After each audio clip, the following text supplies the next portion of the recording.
Hi, I'm Jamie, and you're watching ComicsVerse.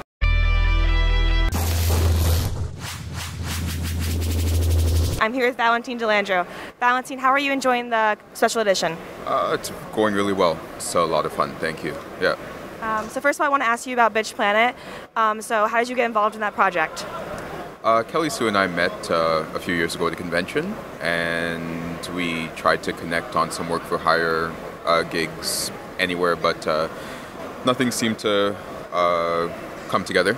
So we decided to venture off into the wild world of creator-owned comics, and yeah, she had this concept, and we decided to develop it together.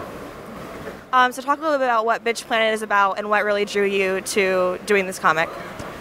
Bitch Planet is set in the distant, not too distant future, where women are regulated and controlled by this governing body comprised mainly of men, and they are trying to make all women conform and comply to certain standards. If you are found criminally breaching outside of those standards, then you get sent off-world to this planet, which they've nicknamed Bitch Planet. And most of the book is happening, it's spending time both on Earth and in the prison itself, and we're following certain inmates.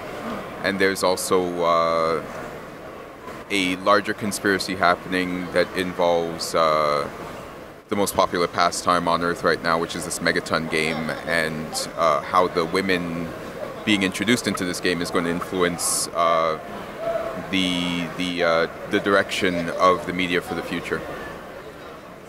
So you have a really beautiful, like, retro kind of style for Bitch Planet, and I was wondering how you kind of cultivated that and where you got it from.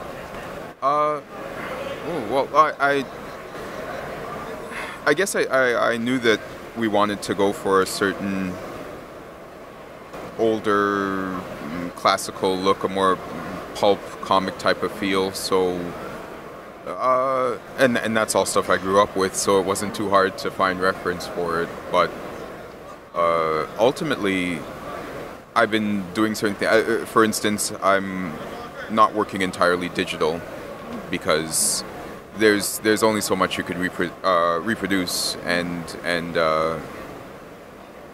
get the work to show what you want it to show from a traditional brush and pen standpoint that I can't.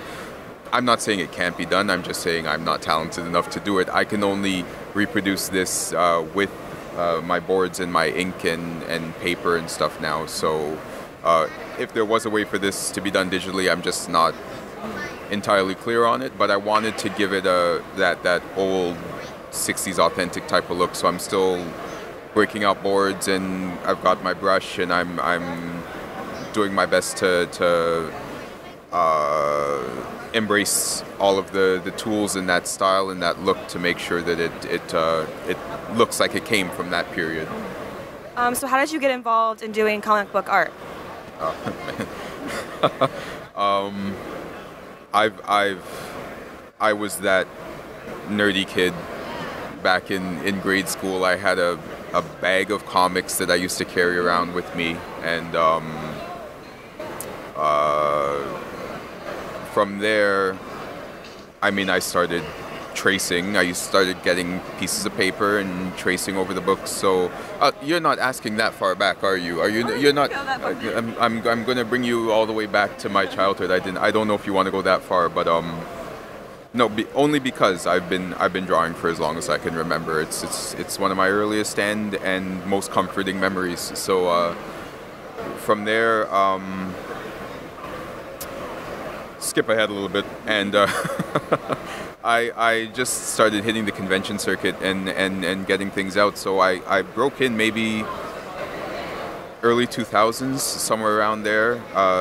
Some guys were really influential and instrumental in me breaking in. Logan Lubera, Craig Young, and all my friends that I used to be affiliated with at Bright Anvil Studios in Toronto. David Mack and C.B. Sobolski, they helped me break into to Marvel. They gave me my first opportunity. David Mack introduced me to C.B. and yeah, there's just been a lot of not only breaking in but staying in, because that's always the phrase, and I've had my fair trouble of staying in, but I think this book and a lot of the things that have happened are helping me understand the industry, not only from that standpoint of I just want to draw, but from the standpoint this is a business and it's publishing and there's schedules and deadlines and all that stuff that, not that I didn't appreciate, but I had trouble handling. I think I'm getting a better grasp on. Results may vary in the end, but I'm still learning. So kind of like with like the evolution of comics, where do you see comics going maybe in like the next 20 years, or where do you want it to go? 20 years. 20 years. Well, I like what's happening right now, in that there's a lot of risk being taken on not only something like this, but on books that aren't necessarily considered mainstream, that are considered, hey, we don't know if we'd give that idea a shot maybe 10 years ago or 15 years ago, but I mean now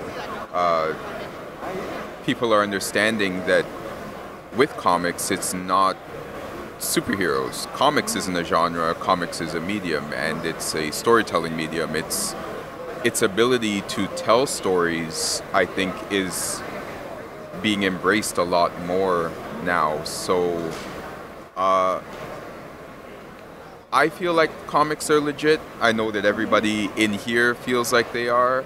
I think in 20 years, I think I'd like a little more mainstream legitimacy, that people don't cringe or kind of twist up every time they hear, oh, comics, and then they think it's tights and capes and superheroes and whatnot, right? Which I love, and it is, but it's more than that. And I would like that to continue. I would just like more. I would like people to respect the medium for what it is. And with anything, and with myself, I mean, I don't think it should just have respect. I think we should all be working towards earning that and helping to establish its legitimacy as a storytelling medium and not as a genre. But it drives me a little crazy to see that,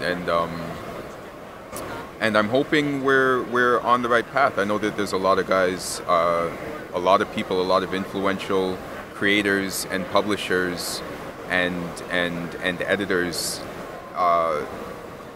that are working really, really hard to continue to push this medium forward. I mean, not just at from in front of the page, but behind the scenes. I mean, they're really working hard, and at the big two as well, like the ones who are considered mainstream, like DC and Marvel.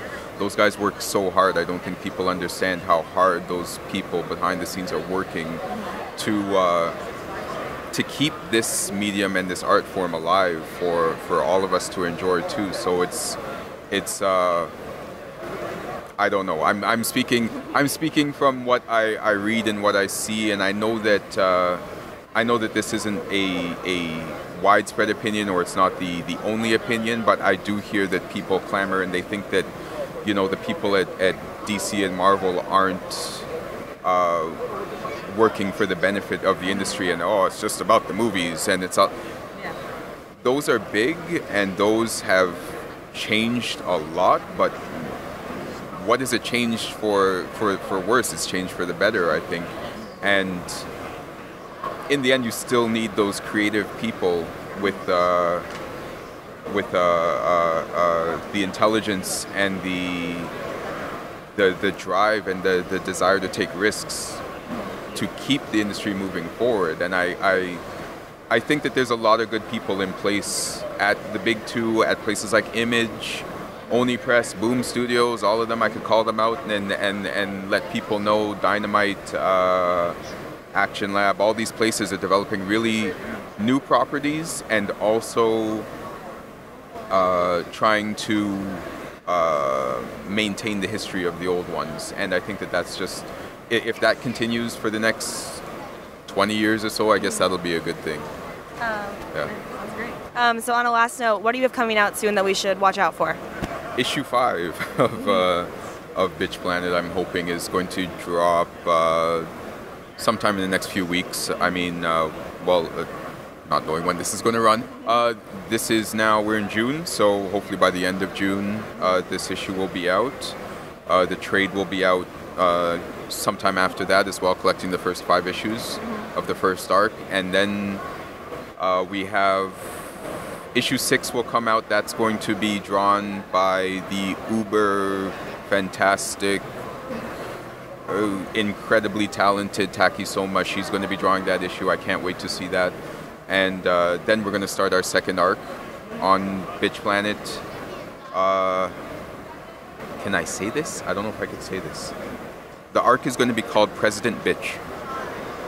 I'll leave it at that. I don't know if I was supposed to say that.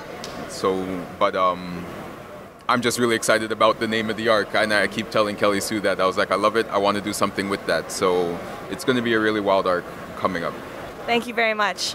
You're welcome. I'm Jamie, and you're watching ComicsVerse.